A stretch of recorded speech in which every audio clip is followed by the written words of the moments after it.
श्रीहरि गरुड़ से कहते हैं, हे गरुड़, जब प्राणी मरता है तब उसकी आत्मा सूक्ष्म शरीर धारण करके यमलोक की ओर यात्रा करती है।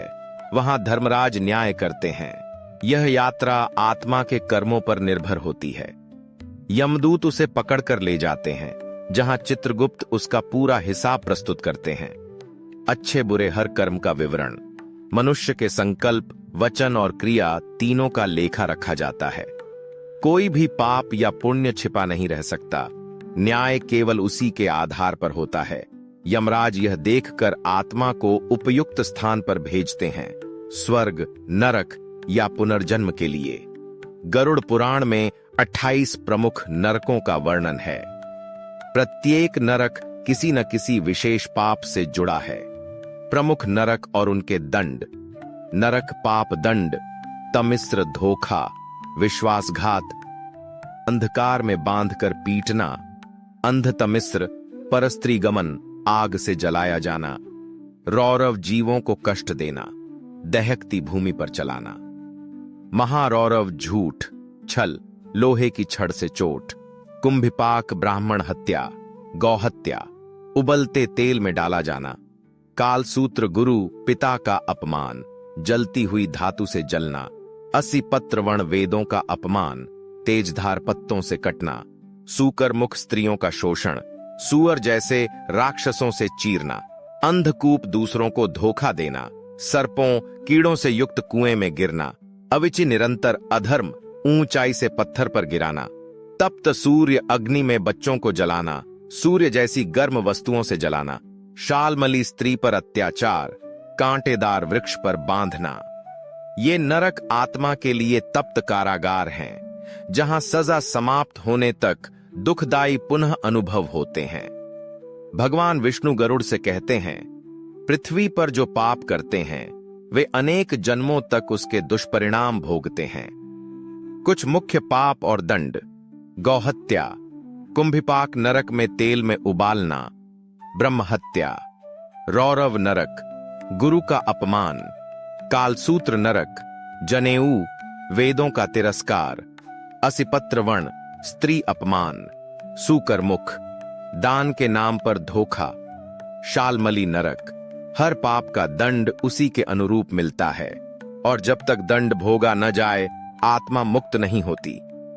पितृदोष का वर्णन गरुड़ पुराण में बड़े विस्तार से है। पितृदोष के कारण मृत पूर्वजों की क्रिया न होना, श्राद्ध तर्पण का अभाव, कुल में कोई बड़ा पाप, भूमि, स्त्री या संपत्ति का अपवित्र प्रयोग। लक्षण: संतान का न होना या शीघ्र मृत्यु, विवाह में बाधाएं, मानसिक तनाव, आर्थिक तंगी, मृत परिजनों के स्वप्न उपाय। श्राद्ध कर्म: अमावस्या, पितृपक्ष में गया पिंडदान। अत्यंत प्रभावशाली: नारायण बलि, खासकर त्र्यंबकेश्वर में गोदान और अन्नदान। धर्मशाला, जलकुंड आदि का निर्माण। जो मनुष्य पितरों को तृप्त करता है उसे समस्त पुण्य फल प्राप्त होता है। भगवान विष्णु अंत में गरुड़ को मोक्ष की अंतिम बातें समझाते हैं। मोक्ष के लिए 3 मार्ग: कर्म योग, निष्काम कर्म, ज्ञान योग, आत्मा परमात्मा का ज्ञान, भक्ति योग। भगवान विष्णु की एकनिष्ठ भक्ति, भक्ति का महत्व।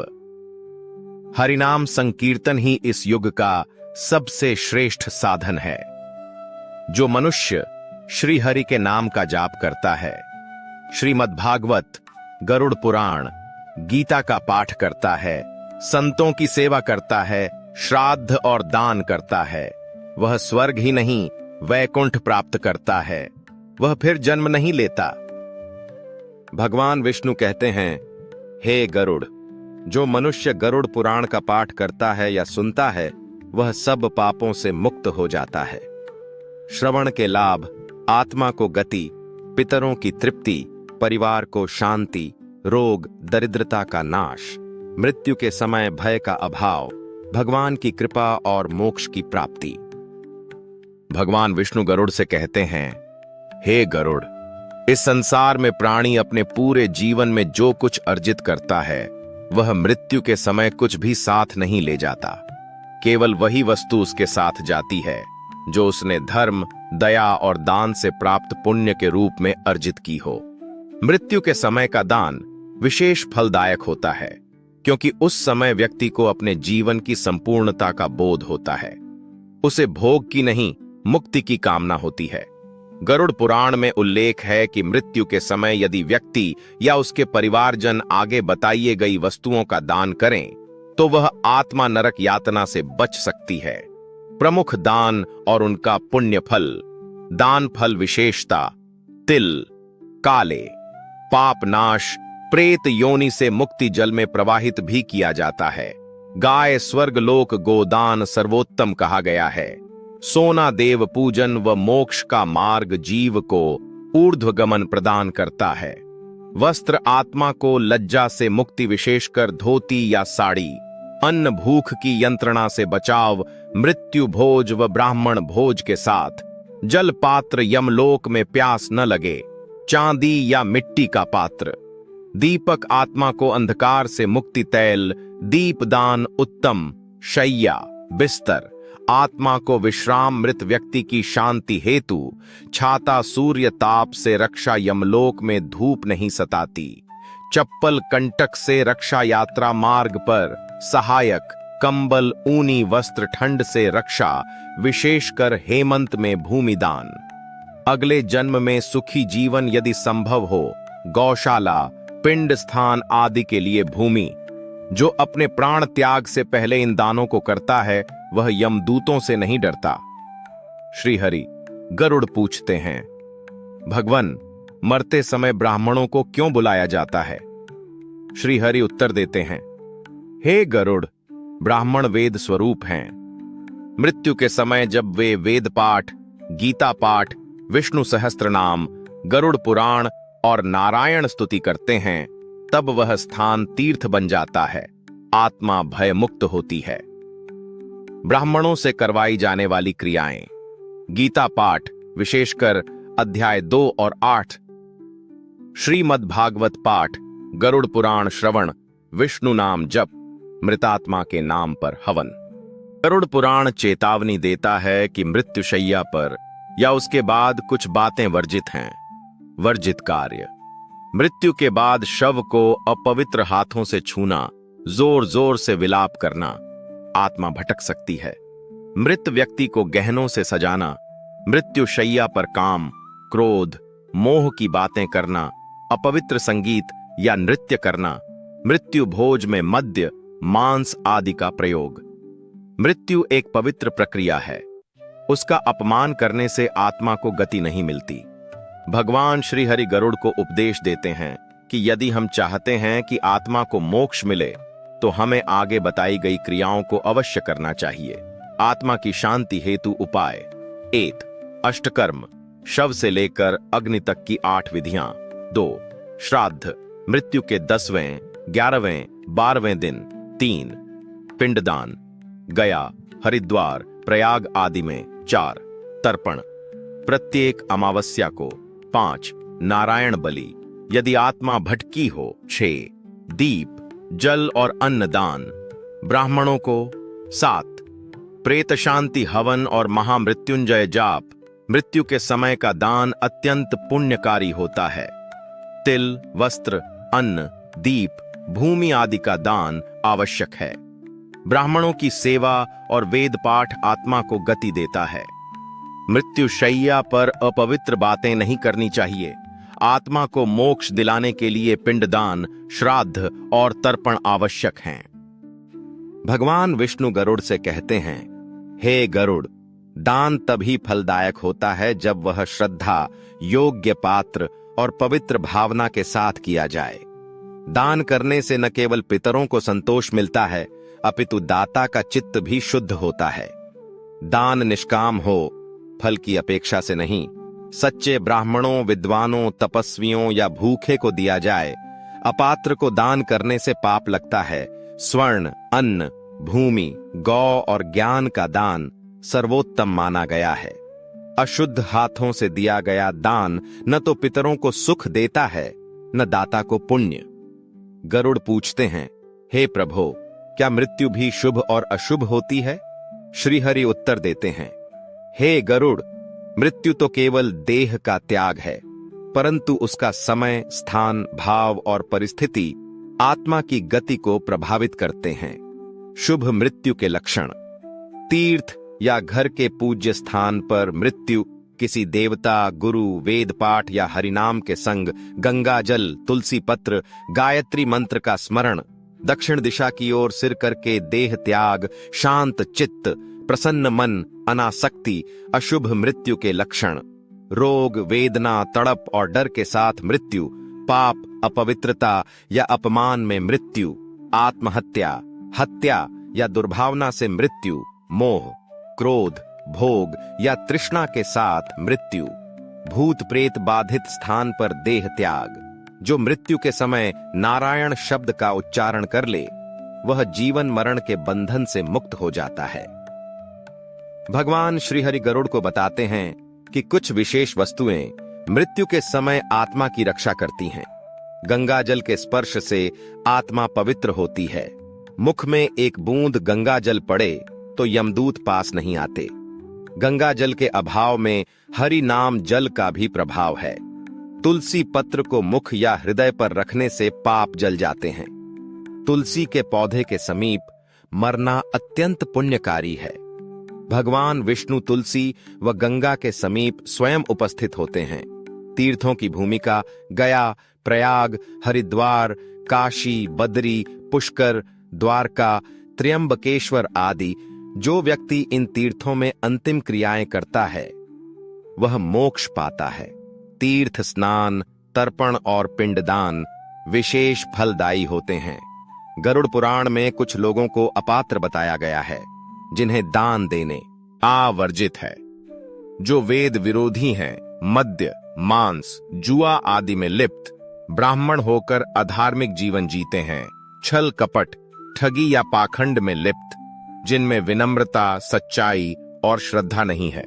जो व्यक्ति अपात्र को दान करता है उसे अगले जन्म में कंगाल, रोगी और दुखी जीवन मिलता है। गरुड़ पूछते हैं, प्रभु, जब किसी के घर मृत्यु होती है तो वहां कौन कौन सी सावधानियां रखनी चाहिए? भगवान विष्णु बताते हैं, मृत्यु के बाद के नियम। शौचकाल, अशौच। मृत व्यक्ति के परिवार को 10 दिन तक शुद्ध नहीं माना जाता। स्थान की शुद्धि, घर में गंगा जल, गोमूत्र या तुलसी जल का छिड़काव, हवन, आत्मा की शांति के लिए अग्निहोत्र, दीप प्रज्वलन, कम से कम 13 दिन तक नित्य दीप, गरुड़ पुराण का पाठ, नित्य प्रातः व सायं पाठ आत्मा को गति देता है। भोजन, मृत शरीर के निकट अन्न न बनाना, न खाना। कपड़े, मृत्यु के दिन पहने वस्त्रों का दान। भगवान विष्णु गरुड़ से कहते हैं, हे गरुड़, जो जीव मरने के बाद प्रेत योनि में अटक जाता है उसे पितर योनि में पहुंचाने के लिए श्राद्ध और पिंडदान अत्यंत आवश्यक हैं। श्राद्ध क्या है? श्रद्धा से किया गया कर्म ही श्राद्ध कहलाता है। यह मृतात्मा को अन्न, जल, मंत्र और स्मृति के माध्यम से पितृलोक तक पहुंचाने की प्रक्रिया है। श्राद्ध करने से प्रेत आत्मा को स्थिरता, संतोष और गति प्राप्त होती है। श्राद्ध के प्रकार। 1. नित्य श्राद्ध, प्रतिवर्ष पितरों की तिथि पर। 2. काम्य श्राद्ध, विशेष मनोकामना हेतु। सप्तविंशति श्राद्ध, मृत्यु के बाद 27 दिनों तक। 4. महालय श्राद्ध, पितृपक्ष में अमावस्या को। 5. गया श्राद्ध, गया में गया श्राद्ध विशेष पुण्यदायक माना गया है। श्राद्ध विधि के चरण, पवित्रता, आचमन और संकल्प, पात्र ब्राह्मणों का आह्वान, पिंडदान, चावल, तिल, घी से बने गोल पिंड, तर्पण, जल और तिल से, भोजन और वस्त्रदान, आशीर्वाद ग्रहण। श्राद्ध के बिना आत्मा न तो पितृलोक जा पाती है, न ही मोक्ष पा सकती है, वह भटकती है। गरुड़ पूछते हैं, हे प्रभो, वह आत्मा जो श्राद्ध और पिंडदान से वंचित रह जाती है उसका क्या होता है?